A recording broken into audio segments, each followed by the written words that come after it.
सबजनालाई जय मसी। आज हामी फेरि पनि नयाँ स्टोरीको बारेमा हामी जानेछौँ। अनि आजको दिनमा हामी राजा दाउद र गोलियतको स्टोरीको बारेमा हामी केही चर्चा गर्नेछौँ। अनि तपाईँहरूलाई पनि अझै विशेष केही कुराहरू त्यसको बारेमा भन्न मन लाग्छ भने तपाईँले कमेन्ट गर्न सक्नुहुनेछ, ताकि म तपाईँहरूको कमेन्ट पढेर अनि म पनि आशिषित हुन सकूँ है त। अनि आज हामी दाउद र गोलियतको स्टोरीको बारेमा हामी हेर्न गइरहेका छौँ। अनि म पहिलो सामुएलको पुस्तक 17 अध्यायको हामी पढ्यौँ भने त्यहाँ चाहिँ हामी दाउद र गोलियतको बारेमा हामी पाउँदछौँ। कसरी दाउदले चाहिँ गोलियतलाई अनि मारे र सबै कुरा हामी पढेर अनि व्याख्या गर्न भ्याउँदैनौँ। त्यसै कारणले हामी छोटकरीमा हामी पढ्नेछौँ है त। छोटकरीमा हामी यसको बारेमा हेर्नेछौँ। अनि त्यहाँ चाहिँ के पाउँछौँ भने इजरायलीहरू चाहिँ फलिस्तीहरूसँग युद्ध गरिरहेका थिए र फलिस्ती सेनामा चाहिँ एउटा गोलियत नामको एउटा शक्तिशाली योद्धा थियो। ऊ चाहिँ 3 मिटरभन्दा पनि अग्लो थियो भनेर बाइबलले भन्दछ। अनि उसको अनि कवचहरू अनि उसले लगाउने कुराहरू सबै कुराहरू चाहिँ एकदम हेभी हुन्छ र उसले चाहिँ इजरायललाई चाहिँ के चुनौती गर्छ भने कसैलाई पठाओ मथिम ताकि उसँग मसँग लडोस्। र उसले के कुरा भन्छ भने यदि उसले मलाई मार्यो भने म तिमीहरूको दास हुनेछु, र मैले यदि उसलाई मार्यो भने चाहिँ अनि तिमीहरू चाहिँ मेरो दास हुनुपर्छ। अनि बाइबलमा हामीले पढ्यो भने पहिलो सामुएल 17मा हामीले पढ्यो भने हामीले सबै कुरा पाउँदछ। र त्यो गोलियतले चाहिँ इजरायली जातिलाई चाहिँ एउटा चुनौती दिइरहेको हुन्छ।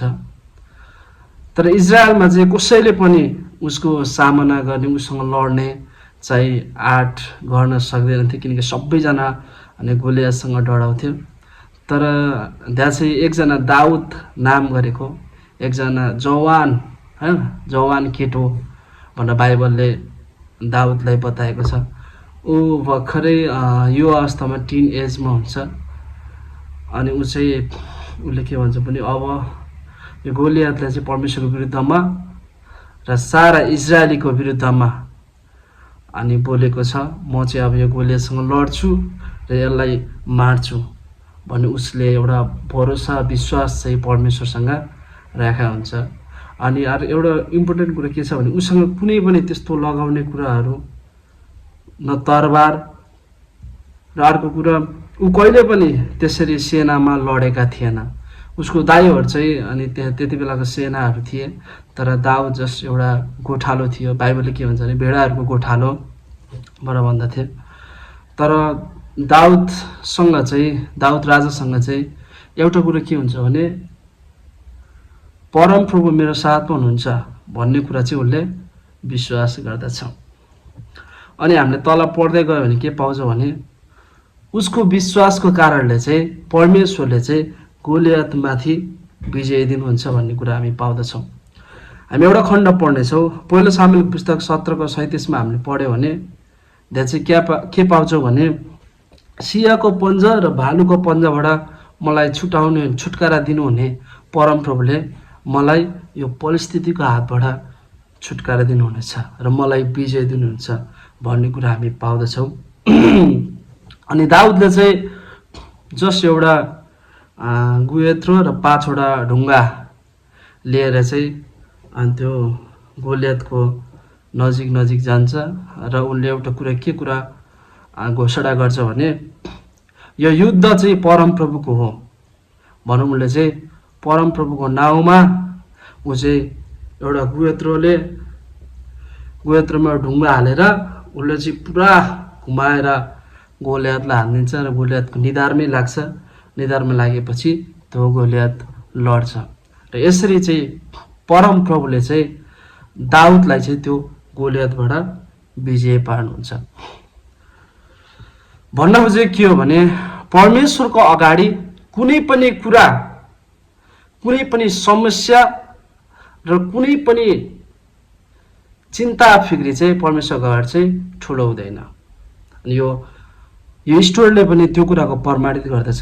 र वास्तवमा हेर्यो भने गोलियत जस्तो अग्लो, शक्तिशाली र लडाइँमा अनुभव भएको व्यक्ति दाउद थिएन।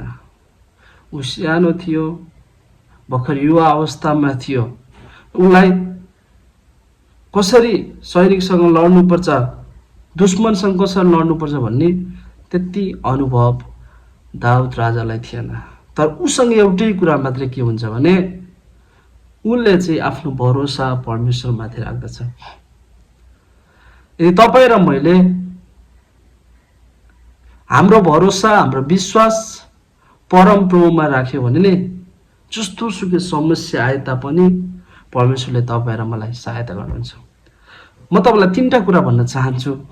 यदि तपाईँ र मैले परमेश्वरमाथि भरोसा गर्यो भने तपाईँ र मेरो उमेरले फरक पार्दैन।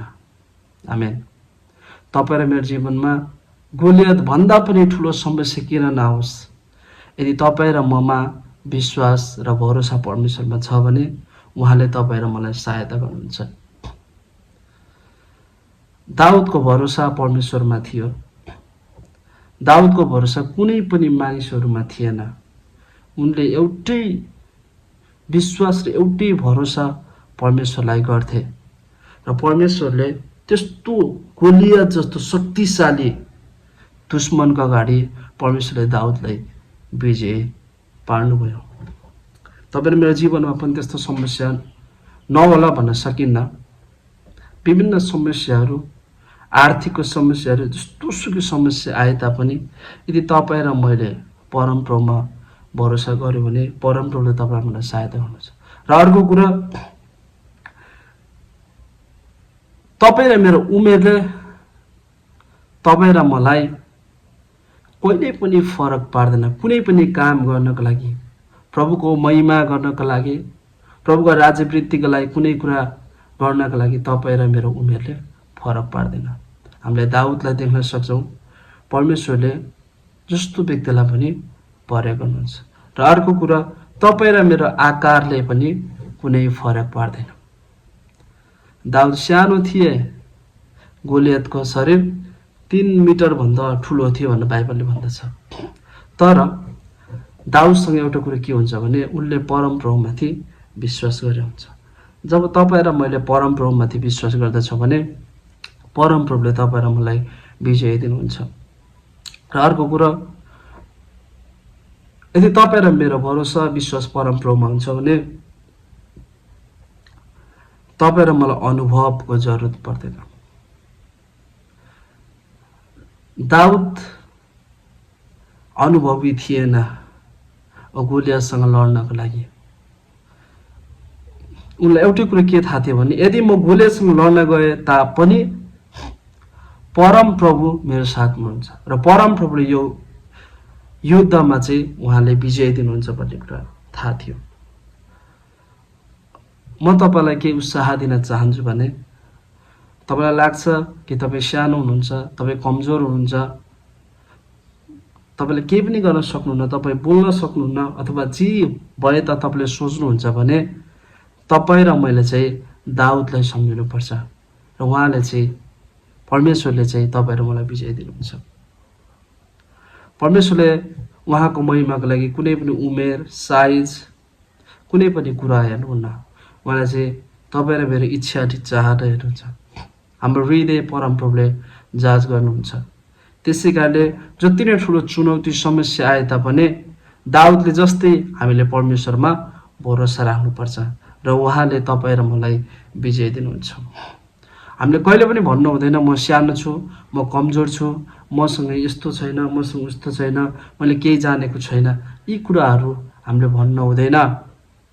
तपाईँ र मैले एउटै कुरा के भन्नुपर्छ भने तपाईँ र ममा चाहिँ परमेश्वर हुनुहुन्छ, मेरो विश्वास परमप्रभुमा छ। यी कुराहरू चाहिँ हामीले भन्नुपर्छ, हामीले घोषणा गर्नुपर्छ। जसरी त्यो परिस्थितिको हातबाट परमेश्वरले दाउदलाई विजय दिनुभयो, त्यसै गरी मेरो विभिन्न समस्याबाट परमेश्वरले मलाई विजय दिनुहुन्छ। यो कुराको घोषणा गरेर जब हामी ख्रीष्टमा अघि बढ्छौँ भने परमेश्वरले तपाईँ र मलाई विजय दिनुहुन्छ। जय मसीह।